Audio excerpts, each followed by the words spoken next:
Hey all, Matt with Listen Up, here for a really cool video today with Doug Henderson from JL Audio. I'm super excited about this because to me, JL Audio is a brand that totally dominates their category. The amount of award-winning products is off the charts, and I love that specialization in hi-fi that they've been really looking at how to kind of bring those low frequencies to life in stereo systems for decades, and their legacy is huge. So I'm excited to learn about kind of the core technologies that drive the whole line and some of the history of JL. Great. Well, I'm pleased to be here and excited to be partnering with Listen Up, who are without a doubt one of the finest audio video dealers in the country.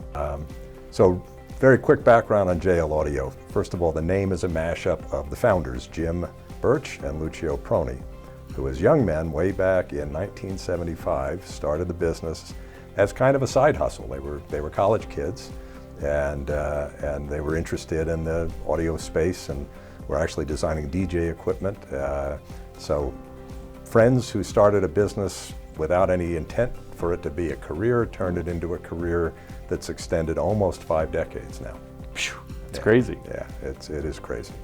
And we are now roughly 700 people strong, with 340,000 square feet of manufacturing in Miramar, Florida.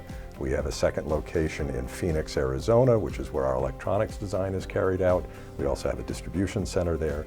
And we have a design facility in Portland, Oregon, which does a lot of the signal processing, DSP, some of the higher level work on that side is carried out there. Very cool. In terms of core technologies, it's been about the driver from the beginning, and our drivers are known for being incredibly robust. They have higher power capabilities. They have great excursion capabilities, which you need for deep bass. We want them to last forever and not break, so that's built in. We take a lot of steps, and we have some patents around heat management within our drivers. Actually, the Fathom driver has 7 patents, which is highly unusual. Yeah. To get a single patent on a dynamic driver, to have 7 on a driver is remarkable. So we have trickled that technology down through the line so that even at our d108 level, which is our entry-level product, although we say it's not an entry-level SKU in any way, it's a high-performance product, but it's our entry-level SKU, you still have a very powerful driver and a very powerful amplifier as part of that system. That's awesome. Yeah, I've heard a little bit, we know a ton about the drivers. The longevity is certainly something that our customers talk about as a 50-year, 52-year business in hi-fi. We've got customers that have had some of their equipment for decades and really appreciate, that they don't have to be on a 5-year replacement path. There's something nice about making that investment and knowing you can keep it in your system for a long, long time. Yes. I know when I was learning a little bit about the line, I saw mention of DMA throughout the line, kind of from Fathom down, or maybe even Gotham series. What does DMA do? So DMA is a engineering technique. It's called dynamic motor analysis. It is a way to view the driver's motion under dynamic conditions, which is to say actual real world music or video conditions, audio playback rather than steady state. And it allows us to refine the motor system, which includes the voice coil and the suspension, the moving parts of the speaker, to a very high degree. The goal is always about reducing sources of distortion. Sure. Because in the ideal, the only thing that's making sound is the movement of the cone, and it's not contributing spurious sounds at all to the process. And you're telling me, even at the kind of entry level Dominion, we're getting that same DMA technology. Yes, everything we make benefits from DMA. That's awesome. Yeah.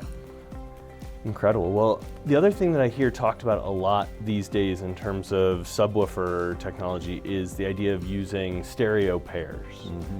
And I'm curious, how does JL think about that? Are you doing stereo? Are you doing multiple to get elevation? Where's kind of the sweet spot for most customers? So in an interesting way, the industry years ago encourage the idea of the 0.1 channel, which really is a low frequency effects channel, right? It means it's a dedicated bass channel. It doesn't mean one subwoofer. It just means it's a dedicated bass channel. Unfortunately, that sort of embedded itself as you only need one subwoofer. The reality is, and if you go to a large commercial theater, they'll have multiple subwoofers throughout the room to get even low frequency response in every seat. You can optimize for one seat with one subwoofer, but you can't optimize for multiple seats with one subwoofer. That's a starting point, because the room itself contributes greatly to the sound. There are peaks and there are nulls, and nulls are basically areas of cancellation throughout a room. It's like throwing a rock and rippling water in a pond, right? So the only way you can deal with a null, an area where the sound is canceling, is by loading it from a different position. If you only have one subwoofer, that null is going to be consistent. There's no amount of equalization that can eliminate that null. Putting a second subwoofer, or a third or a fourth, into the room is where you fill in the nulls in a room equally, so you have even response throughout the room. There's another benefit, and that's that in stereo, you're reproducing the low frequency in a balanced perspective for the left and right channels. And there is stereo content even at deep bass. And then beyond that, you're asking the woofers to work less hard to deliver the same output, so the distortion goes down proportionally. Nice. Sounds like I'm going to need to add an extra sub to my room. I think everybody should. Well, Doug, thanks for joining us today. It's great to learn a little bit about JL Audio. Well, I'm happy to be here. Awesome.